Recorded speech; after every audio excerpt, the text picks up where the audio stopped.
Alors oui, c'est la SNCF effectivement qui communique en cette fin de matinée sur les faits qui se sont donc déroulés hier soir. La SNCF qui confirme donc le décès d'un conducteur de train hier soir sur la ligne à grande vitesse sud-est. La SNCF qui dit qu'il a mis fin à ses jours alors que le train était en train de rouler.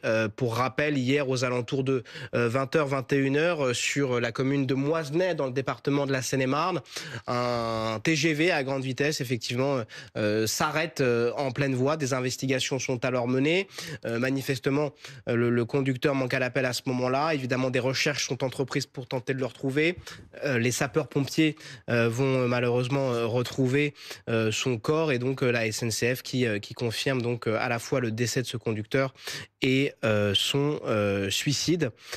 Plusieurs milliers de voyageurs ont été évidemment impactés hier soir. Une enquête a tout de même été ouverte par le parquet de Melun, confiée à la gendarmerie, une enquête en recherche des causes de la mort.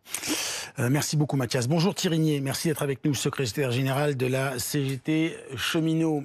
J'imagine que la famille des cheminots, la famille des personnels SNCF vit particulièrement mal ce qui est désormais officiel, à savoir ce suicide du conducteur de ce TGV.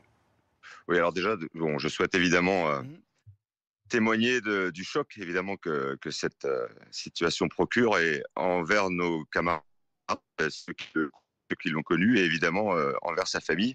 C'est la première réaction que nous aurons. Et je souhaite aussi, moi, être assez clair sur le traitement de ce dossier, mais comme n'importe quel autre de cette nature, c'est de faire preuve de la plus grande retenue, ce que vous faites. Je ne décrypte pas la chose. Cela dit, 2 enquêtes sont en cours, même si des choses se profileraient. Évidemment qu'on ne commentera pas pour l'heure, quelle que soit la situation, par respect pour sa famille et pour nos camarades.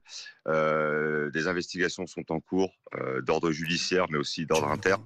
Et moi, je souhaite qu'on reste vraiment très ferme sur ce traitement-là, parce que oui, vous l'avez dit, et c'est un choc. Et je suis moi-même très profondément attristé. J'ai une question de Mathias Tesson sur le plateau pour vous, monsieur Nier. Et évidemment, ces faits sont d'une grande tristesse et on comprend parfaitement pourquoi aujourd'hui vous ne souhaitez pas forcément les commenter, mais peut-être que vous pouvez nous parler de ce dispositif appelé veille automatique avec contrôle du maintien d'appui.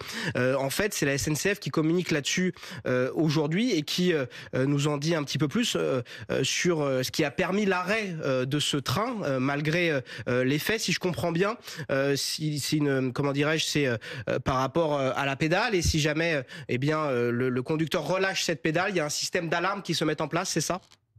Oui, alors je vous l'ai dit, je ne commenterai pas de manière approfondie la situation, mais l'élément que vous donnez est un élément de sécurité qui existe dans tous les trains, en effet, ce qui permet de pouvoir assurer l'arrêt du train en cas d'urgence particulière. C'est de la situation qu'on connaît, c'est le cas. Il y a un effet au niveau de la pédale, mais aussi au niveau du levier de traction qui permet de vérifier si le conducteur est toujours conscient, et ce qui permet d'avoir... C'est un élément de sécurité fondamental, en effet, oui. Comment on peut améliorer la sécurisation de ces cabines de TGV selon vous? Est-ce que c'est un débat qui est au sein de la CGT Cheminots que vous représentez, mais est-ce qu'il y a des évolutions, des analyses, des retours d'expérience, malheureusement après ce type de... mais est-ce qu'on arrive à faire avancer la sécurité à la fois à l'intérieur de la cabine quand on voit ce type d'événement probable? Oui, alors je vous le redis, je ne commenterai pas... De façon générale, pardon, de façon plus générale, est-ce que la sécurisation d'une cabine est un sujet de préoccupation? Pardon. N'est pas remise en cause puisque tous les éléments ont été actionnés et le train s'est arrêté dans les conditions régies par la réglementation interne et les éléments de sécurité interne. Donc, de ce point de vue-là, il n'y a pas de souci. Maintenant, je le redis, laissez-nous le temps et laissez le temps à l'enquête de s'approfondir, mais laissez aussi, nous, ce moment particulier, un peu de recueillement, et puis beaucoup de retenue vis-à-vis de la pensée que nous avons de manière très profonde vis-à-vis de sa famille et de nos camarades et ses collègues. Voilà. Bien sûr, et évidemment, nous tentons de respecter ça. C'est juste que j'imagine les téléspectateurs qui, comme nous d'ailleurs, en termes de passagers, se disent il y a quelqu'un qui malheureusement potentiellement met fin à ses jours et le système de sécurité. Et on voit que justement, et c'était le sens de ma question, était valider ce que vous dites, à savoir qu'on voit bien que ça a fonctionné.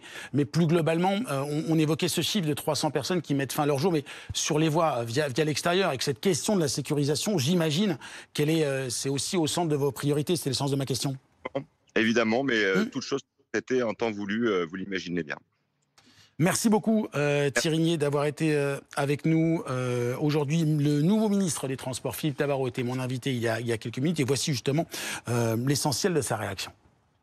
Le matériel et les mesures qui ont été prises en matière de sécurité ont permis qu'il n'y ait pas un grave accident. En tout cas, il y a eu beaucoup de perturbations, vous l'avez dit, et les équipes de la SNCF ont essayé de faire au mieux pour permettre aux personnes aux usagers de pouvoir arriver, certes avec beaucoup de retard et dans une nuit si particulière, à leur destination. Aucun train n'a été annulé, mais certains ont eu véritablement beaucoup de retard. Il y aura différentes investigations à ce niveau-là. Ce qu'il faut dire, c'est que le système, le fonctionnement pour les conducteurs a plutôt bien marché, dans le sens où le train s'est arrêté, n'a pas mis en péril alors qu'il n'y avait plus de conducteurs, la vie des usagers de ce train.